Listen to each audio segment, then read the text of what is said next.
창세기 45장 1절에서 15절 말씀을 교독하도록 하겠습니다. 요셉이 시종하는 자들 앞에서 그 정을 억제하지 못하여 소리질러 모든 사람을 자기에게서 물러가라 하고 그 형제들에게 자기를 알리니 그때에 그와 함께한 다른 사람이 없었더라.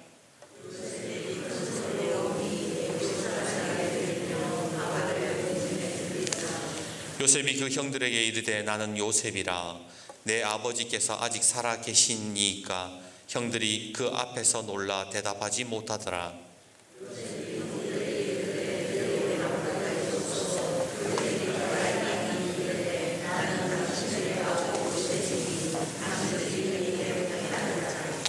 당신들이 나를 이곳에 팔았다고 해서 근심하지 마소서, 한탄하지 마소서. 하나님이 생명을 구원하시려고 나를 당신들보다 먼저 보내셨나이다.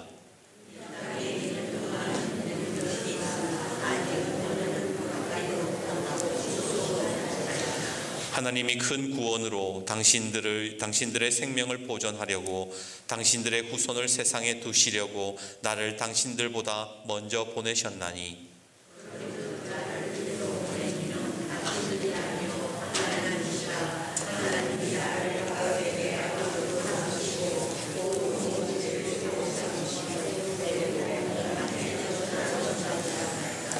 당신들은 속히 아버지께로 올라가서 아뢰기를 아버지의 아들 요셉의 말에 하나님이 나를 애굽 전국의 주로 세우셨으니 지체 말고 내게로 내려오사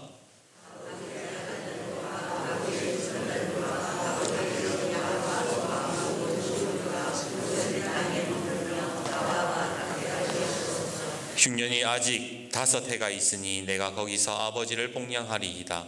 아버지와 아버지의 가족과 아버지께 속한 모든 사람에게 부족함이 없도록 하겠나이다 하더라고 전하소서.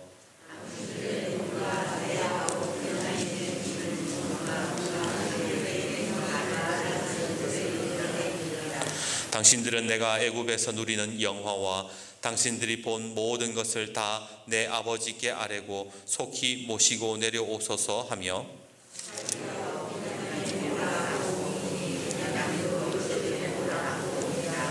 같이요. 요셉이 또 형들과 입맞추며 안고 우니 형들이 그제서야 요셉과 말하니라. 제33대 외교통상부 장관을 역임하고 한국인 최초로 유엔 사무총장을 지낸 반기문 씨는 많은 어려움을 이겨내고 세계 최고의 자리에 오른 입지전적 인물로 알려져 있지요. 그리고 언젠가 반기문 씨의 성공 스토리에 대해서 한 강사가 이런 이야기하는 것을 들었습니다. 여러분, 반기문 씨는 어린 시절 찢어지게 가난한 집에서 태어났어요. 그런데 그런 힘든 상황에서 그는 어떻게 성공할 수 있었을까요? 여러 가지 성공 요인이 있겠지만 그 중에 하나는 바로 그에게 가이드 정신이 있었기 때문입니다. 그런 이야기를 해요. 가이드 정신이라는 게 뭘까? 흔히 여행 가이드, 관광 가이드 그런 말 쓰잖아요. 가이드란 길을 안내하는 사람을 말하는 겁니다. 만약 가이드가요, 길을 안내하는 사람인데도 불구하고 처음 여행하는 사람들이랑 똑같다면 어떻게 되겠습니까? 가이드는요, 먼저 가보고 먼저 살아봐야 할 수 있는 거예요. 반기문 씨는 어렸을 적에 산에 가면 남들이 가본 적이 없는 길을 찾아서 돌아다녔대요. 산에 길이 없는 곳을 간 거예요. 사람이 가지 않은 곳에 길이 없는데 숲을도 우거지고 자칫 잘못하면 길도 잃기 십상인데, 그래서 실제로 이 어린 반기문이 산에 돌아다니다가 길 없는데 돌아다니다가 크게 위험에 처할 뻔한 적도 있었다고 하지요. 근데 재미있는 사실은 그렇게 다니다 보니까 새로운 길을 발견하게 되고 아무도 알지 못하는 길을 알게 되고 그 길에서만큼은 자기가 가이드가 되어 있는 것을 발견하게 되더라는 거예요. 아무도 모르는 길 내가 알고 사람들을 여기에도 길이 있어. 여기에 가면 이런 약초도 있고 이런 풀도 나고 그런 가이드가 될 수 있다더라는 거예요. 여러분 기억하실지 모르겠지만 1984년 LA 올림픽 때 유도 금메달 딴 하영주 선수 기억나세요? 왕발, 발 엄청 큰 사람이라고 했던 것 같은데 그 선수가 우리나라 최초로 올림픽에서 유도에서 금메달을 땄잖아요. 그동안 유도의 종주국인 일본은 이길 수 없다라고 생각을 했습니다. 그런데 하영주 선수가 유도에서 금메달을 딴 이후 우리도 금메달을 딸 수 있다라는 길이 생긴 거예요. 우리도 할 수 있네. 우리도 유도에 대해서 이길 수 있네. 그래서 지금 막 금메달 유도 따잖아요. 누구도 UN 사무총장이 우리나라에서 나올 것이라는 것은 생각하지 않았습니다. 이 작은 나라에서 그런 인물을 배출하리라고는 언감생심 꿈도 꾸지 않았어요. 애초에 없는 길이었으니까요. 그런데 반기문 씨가 그 길을 밟고 가이드가 되었다라는 거예요. 그 사람이 UN 사무총장이 되니까 길이 보이고 많은 젊은이들이 그런 길도 있구나. 그런 길이 있었구나. 꿈을 꾸기 시작하더라는 겁니다. 그런데요, 그것이 꼭 세상살이만 그럴까요? 우리 신앙도 마찬가지라는 거예요. 요한복음 14장 6절에 주님이 이렇게 말씀하십니다. 내가 곧 길이요 진리요 생명이다. 예수님만 길이에요. 그런데 언제부터인지 몰라도 많은 사람들이 신앙생활의 길이 뭐라고 생각합니까? 교회 출석 잘하고 헌금 잘하고 봉사하면 그것이 신앙의 길이라고 착각할 때가 얼마나 많은지요. 요즘 젊은 세대들이 점점 교회를 떠난다는 소리가 자꾸 들려오잖아요. 왜 그들이 교회를 떠나는 겁니까? 그들이 볼 때에는 예수 믿는 삶이 별 의미가 없어 보이기 때문에 그런 거예요.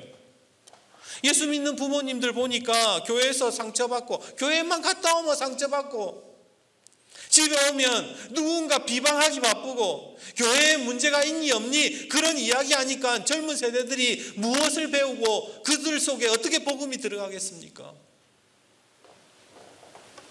하나님이요 우리를 먼저 부르신 이유가 있어요. 바로 먼저 하나님 만나고 네가 먼저 성령을 의지해서 이 인생을 살아가면서 예수님 경험하면서 먼저 신앙생활을 경험해서 가이드가 되라고 우리를 부르신 거예요. 바른 길로 우리 자녀 세대를 옳은 길로 인도하라고 우리를 가이드로 부르셨다라는 거예요. 그러기에 오늘 우리 옆에 분과 이렇게 인사했으면 좋겠습니다. 하나님이 당신을 먼저 부르셨습니다. 한 번 더 인사할까요? 믿음의 가이드가 되십시오. 이게 예수 믿는다는 거는요 가이드가 되는 거예요. 내가 하나님 먼저 만나고 내가 예수님 먼저 경험하고 그래서 그 길을 우리 자녀들에게 보여줄 수 있는 믿음의 이정표, 믿음의 본이 되어주는 사람, 그 사람이 바로 믿음의 가이드가 되는 거예요.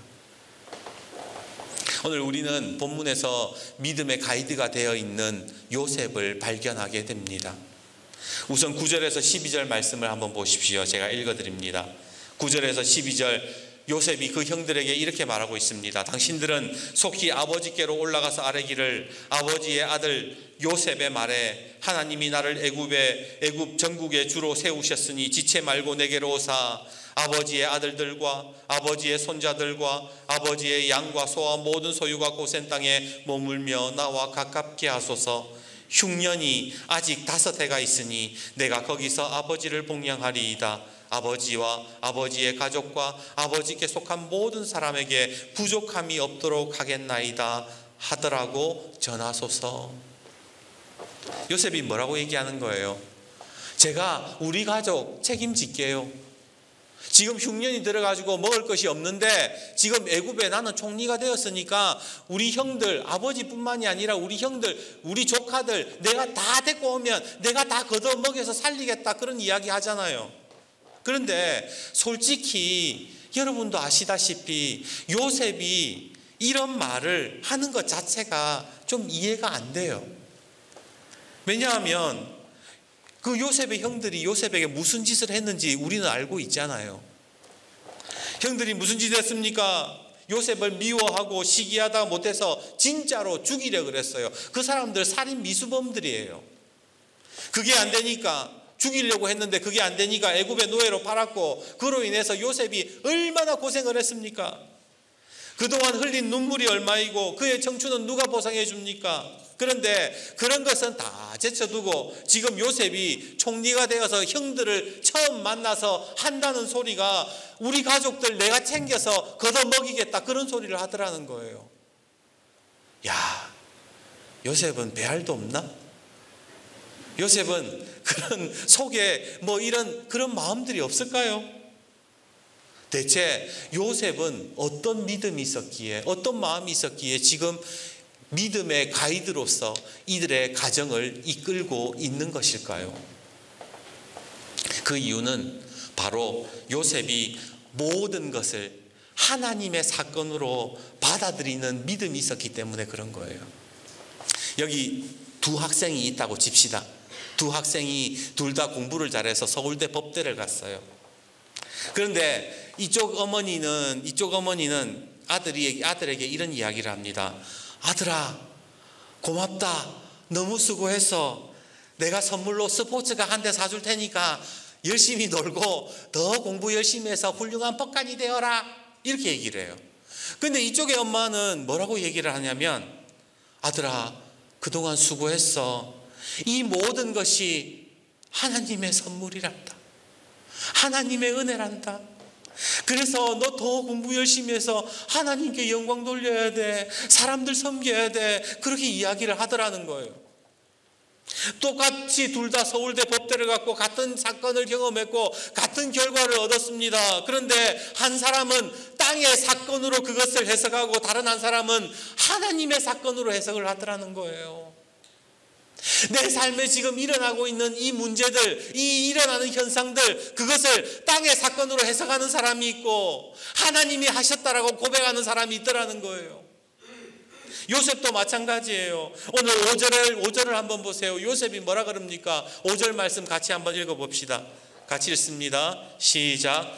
당신들이 나를 이곳에 팔았다고 해서 근심하지 마소서, 한탄하지 마소서. 하나님이 생명을 구원하시려고 나를 당신들보다 먼저 보내셨나이다. 노예 생활이 얼마나 고달팠겠어요.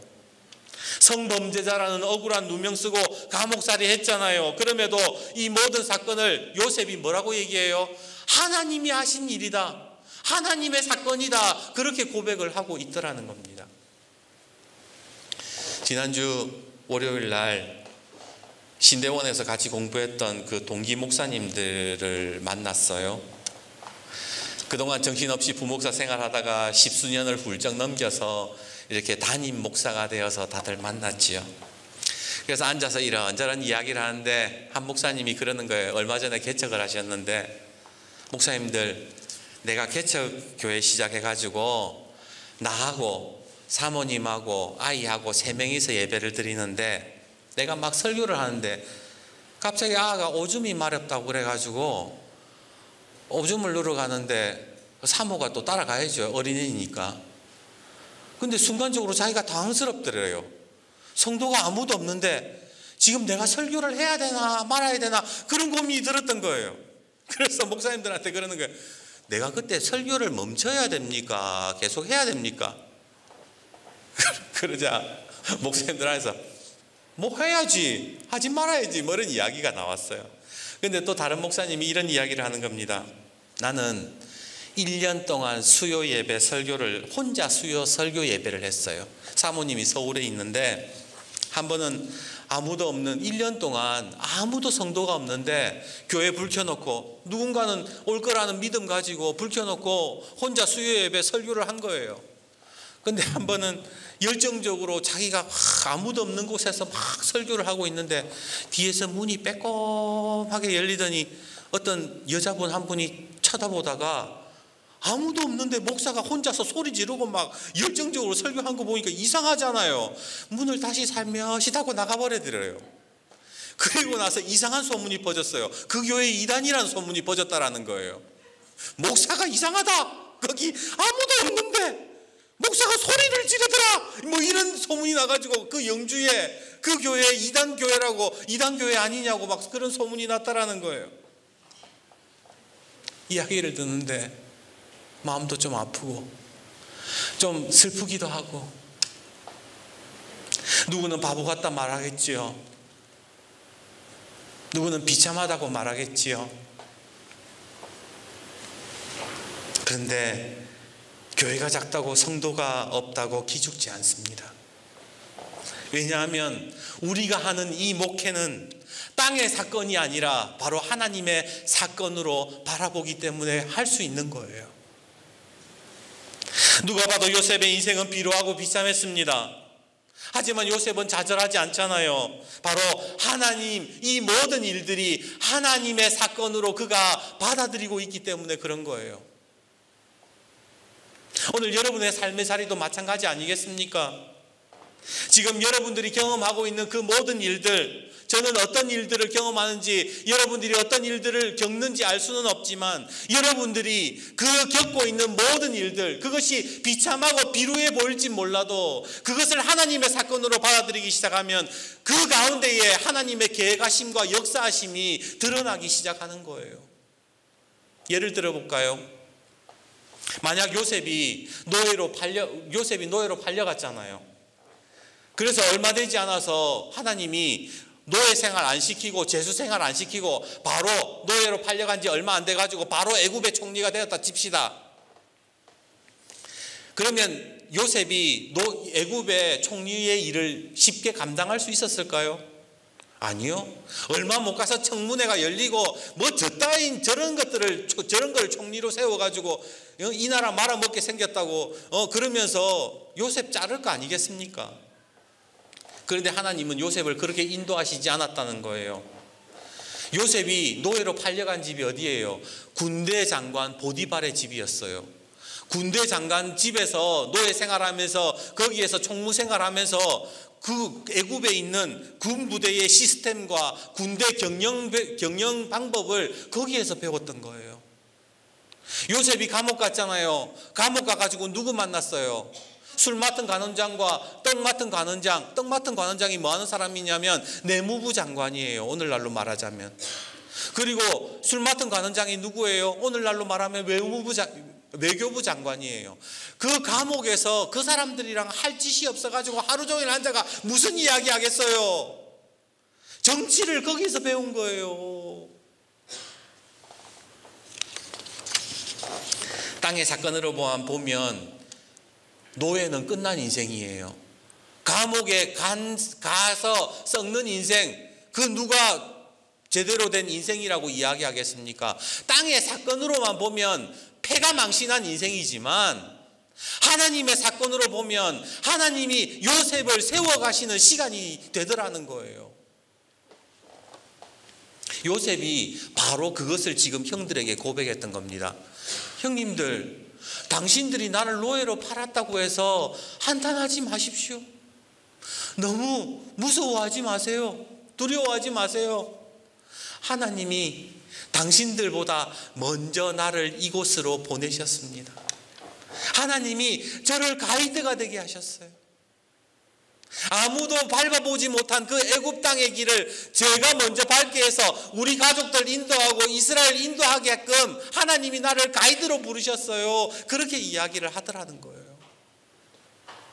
바로 하나님의 사건으로 고백하는 사람의 입에서 나오게 되었던 겁니다.